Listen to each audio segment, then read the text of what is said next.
This is take one of my QuickStart guide for StarDrive 1 with the Blackbox Venus mod and the Combined Arms mod.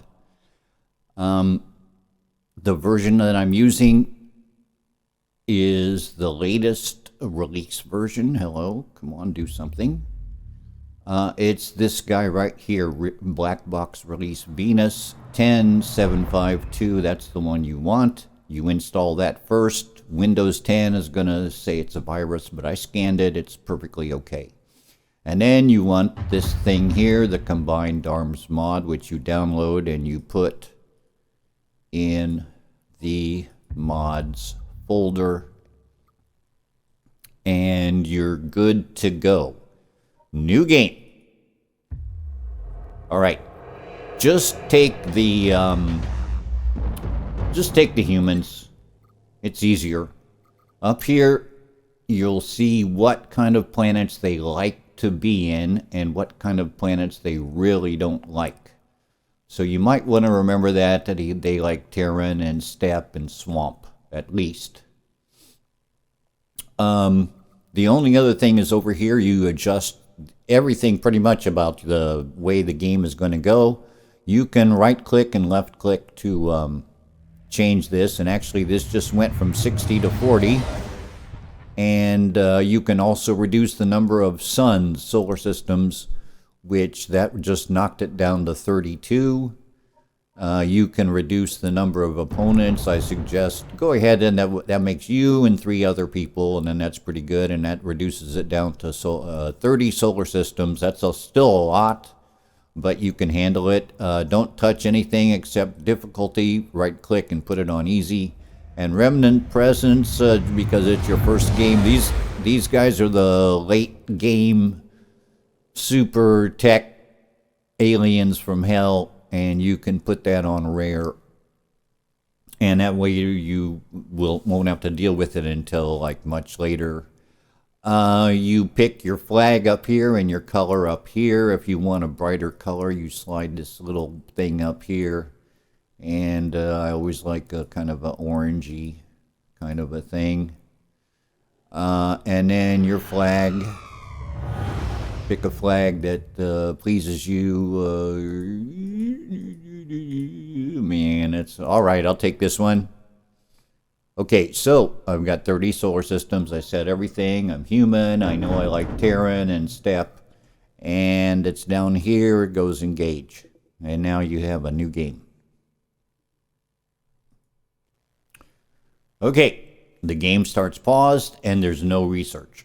The first thing you want to do is go down here to this button, which should be an enormous button, but it's not. And this is when it's going to you're going to automate everything. You auto explore. That way you don't have to deal with it, and your governor will make scouts as needed. You kind of probably want to pick and colonize yourself. You definitely want them to make projectors. These are like space highways, and they will automatically fabricate the ships needed and make the roads between the stars. So that's what you want to do. And automatic trade, absolutely. And auto pick freighter, I'm going to explain all this here. Whoops. Yep. And auto taxes. This way you don't have to do it. And you keep auto research because that's fun. And auto pick colony ship, or when you click on any colonized button. Okay, yeah, okay. Okay, because sometimes they upgrade them. You can get like better colony ships. So that's it. Okay, so now we've got auto explore, good. Auto build highways, good. Automatic trade, super important, because basically the planets that make a lot of food or a lot of materials can ship planets to planets that you colonize but maybe are not so great, and you definitely want that. Okay, so that's taken care of. Now, the most important thing is to get off to a good start with your research. And here's the way I like to do research: is I like to do like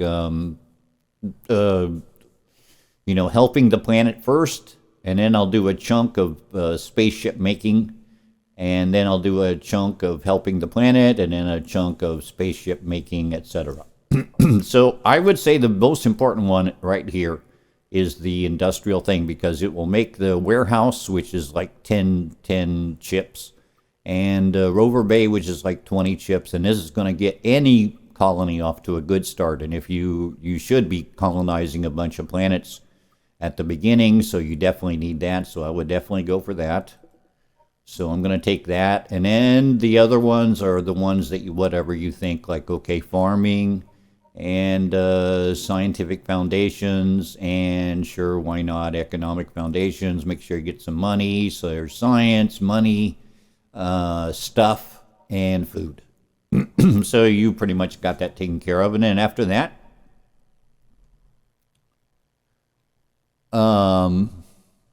you need to take a look at your planet. So you double click your planet,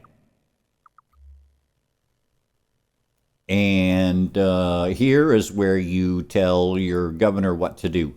Now, normally for your first planet, you're going to pick a core planet. A core planet is just, they will basically make a little bit of everything to help your thing. I suggest you put it on auto build garrison. These are the soldiers that are protecting the troops. I mean, there's protecting the land. And the governor manages the defenses. That means when you finally get up to the point where you can make some bases around your planet to protect it, that the governor will just jump right in. The other choices are industrial, which will maximize just production, and I suppose I should get into that. Research, of course, self-explanatory. Agricultural, military will make the planet into a kind of like, we want to make spaceships and dudes. And then trade hub, I'm not sure what that does, but it's whatever. It's, I guess I can wait quick. Governor will control production, but will not build any structures, so that already doesn't seem to be very good. Also, the other thing to look at, garrison size. That's the number of soldiers that the governor is going to aim for to put on the ground to protect. And since you're starting off, maybe you might want to move this down to 3 or 2 or something like that to start off. And then your guy will just basically do whatever it is he needs to do. So that's all taken care of. He's in charge. All right, let's zoom out now a little bit. And let's take a look at where we are. Okay, so we got Mars. And here is where we need to talk about what sort of planet it is. There's only 3 things you need to look at. Oops, no, that's not it. Planet details. Population. It can get up to 4.85. That's actually pretty good. Rarely, I mean, the biggest you see is like 20 or 25. So 4.85 is pretty darn good. But fertility, you really want it around 1. You want all this stuff around 1. So fertility is really bad. It's not going to be able to make very much food. However, richness, 2.5, that's like amazing. So that was where you would get all your stuff to make spaceships and to build stuff with is here. So a lot of people, fertility not great, but richness really good. Now see, here's the thing.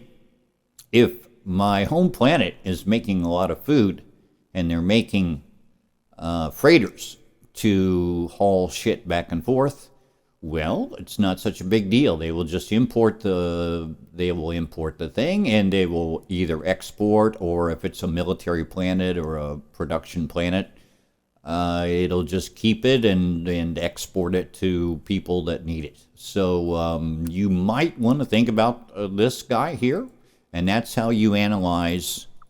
Okay, Uranus is not habitable, neither is Saturn. Venus actually is. Let's go ahead and take a look at Venus. You can see, whoops, no, I'm always clicking the wrong button here. Okay, population 0 out of 0.08, so hardly anybody can live there. This sucks. Fertility 0. Richness 0.02. Definitely, we do not want to colonize this planet. All right. Well, I had to reload because my recording software fucked up. The one thing, actually, there's two things I'm lucky that I'm able to see. If you remember, we were looking pretty hard at Mars because it looked pretty good. Well, check this out. I just started a new game. Oh man, I'm still clicking on the wrong buttons. And now the population is no longer 3.8 whatever it was. It's 1.17. The fertility has gone up and the richness has gone down. So these are randomized for each run through, which will make the game more refreshing. The other thing are these curly Q thingies here, which are anomalies. They're things you need to explore. And no matter the anomaly, the solution is send a troop. So you can just click on Pluto and you can go send troops. Of course, that doesn't work because we haven't made any troops. I guess we could go back here to Earth and tell him to make a Space Marine. So to do this, you click on the plus, or you can double click on the Space Marine. And he will make a Space Marine. Once we get one, then we can send him out to Pluto to find out what's going on. All right, the part that got erased was my research strategy, especially when it comes to spaceships. Like I was saying, you definitely need armor, you need shielding, and my personal strategy is to get as quickly as possible to fusion reactor. I'm going to go ahead and add that right now because the more power you have, the better it is. And my other strategy is to use energy weapons. Since energy weapons only use power and you're generating a shitload of power, that's a really good thing. And so that's my strategy, basically. The other things that you can make, like bullets and missiles, they all require ordnance, which is going to take up space in your spaceship. So this actually is a way of saving a little bit of space, but there are strengths and weaknesses with each thing. So, and to make bigger spaceships, you'll want to come up here and go to Corvette construction to make a little bit more of a guttier spaceship to withstand more damage. The rest of it, oh yes, there was one more thing, Biospheres. It's really good to get eventually because that will allow you to expand your livable space and better population. And the other thing, really important, Subspace Projectors. I'm going to go ahead and click that right now. This will make the space highways, and you want that pretty quickly. As you're starting colonizing more and more planets, you want those space highways so that your ships get there faster. The final thing is designing ships. Let's go ahead and do a sample ship here. Let's go ahead and take the fighter. There's barely anything you can do to it. You really need bigger ships. You want to research that so you can put more weapons on. But for the moment, the only weapon we have is the Vulcan Cannon. You can read all about it here. It's a kinetic cannon. It shoots bullets. And to put it on, you click. It's set on symmetric design, which is kind of cool. You could also put some here. It's up to you. But notice that it says no energy, so let's go ahead and put a power plant, a nuclear reactor, and let's put a couple of those. That way we're cool. We also need some engines. So let's take a small engine. Wait a minute, I'm going to take off symmetric design and put a small engine here and a small warp engine here. Now, this ship can go between solar systems because it has a warp engine. For these little dinky ships, once you get kind of bigger, you pretty much want both of them. But for these little dinky ships, it could be good just to go ahead and put 2 small engines on, and that way they can't go to other solar systems, but they can be made in the solar system where they're at, and they can protect in case there's anything that happens. So these would be like home defense. And so yeah, all right, so everything seems to be powered up. The other thing you absolutely need is a cockpit. I'm going to go ahead and take a cockpit, and because these things fire bullets, we're going to need some ordnance, and so I will take a small ordnance, and I'm just going to stick a whole bunch of bullets on there, and we have our design is complete. Let's go ahead and save it as homeboy, because he's going to stay at home and protect the fleet, and we save. All right, you also get information about your design here. It says I have slow warp speed and low weapon accuracy, but as long as it's green, it's maybe not optimal, but it's okay. You definitely want to watch out once they become yellow or red, though. You want to fix those kind of things. All right, the last thing. Here I've zoomed in on one of my very beginning spaceships, and I hit tab. Suddenly, we can see some interesting stuff about this. Here's the way I built this thing. So that's interesting, but you know what? We actually have another ship out here that they give you at the beginning to kind of help you out. And here you can see a little bit of a bigger ship and what they've connected on it.